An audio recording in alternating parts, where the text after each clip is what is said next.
ये कहानी है एक ऐसे बार की जिसके अंदर अगर तुम चले गए तो बाहर आने पर तुम्हें गोली मार दी जाएगी, लेकिन अगर तुम बार के अंदर भी रहे तो माफ करना, तुम वहां भी सेफ नहीं हो। यानी इसका मतलब आगे कुआं तो पीछे खाई।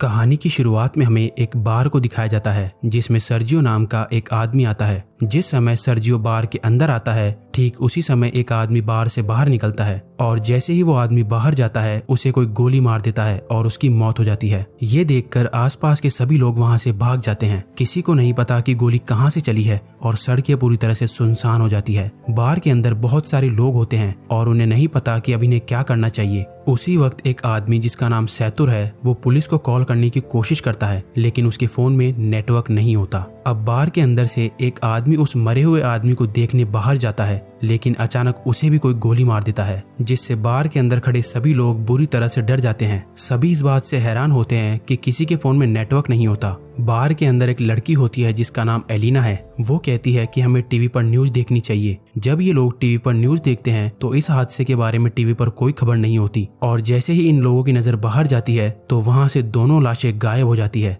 और साथ ही उनका खून भी वहां से साफ कर दिया जाता है। इन सभी को कुछ समझ नहीं आता कि यहाँ पर क्या हो रहा है। तभी सैतुर कहता है कि मुझे लगता है कोई चाहता है कि हम में से कोई भी यहाँ से बाहर ना निकले। फिर सर्जियो कहता है कि हो सकता है हम में से कोई एक किलर हो या हो सकता है हम में से कोई आतंकवादी हो जिसके पास कोई भयानक विस्फोटक सामान हो और पुलिस उसे पकड़कर मारना चाहती हो। ये सुनकर एक आदमी जिसका नाम नाचो है वो अपने पैर से अपने बैग को छुपा देता है, पर सर्जियो उसे ऐसा करते हुए देख लेता है और इसके बारे में सबको बताता है। नाचो के बैग को ले लिया जाता है और जब उसके बैग को खोला जाता है तो उसमें से कपड़े और एक हार्ड डिस्क निकलती है। तभी नाचो कहता है कि इसमें ऐसी कोई भी चीज नहीं है जिससे किसी को भी नुकसान हो। वो कहता है कि मैं एक एड कंपनी में काम करता हूँ और इस हार्ड डिस्क में मेरे काम की फाइल्स है, लेकिन कोई भी उसकी बात पर विश्वास नहीं करता। एलेना उसकी हार्ड डिस्क को नष्ट कर देती है, पर हार्ड डिस्क के अंदर कुछ नहीं होता। नाचो को इस बात से बहुत दुख होता है। तभी नाचो देखता है कि सामने काउंटर पर एक ब्रीफकेस रखा हुआ है। वो सबसे पूछता है कि ये ब्रीफकेस किसका है। तभी सर्जियो दावा करता है कि ये ब्रीफकेस उसका है और इससे पहले कि सर्जियो ब्रीफकेस उठाता, इस बार की ओनर एम्पारो ब्रीफकेस उठा लेती है।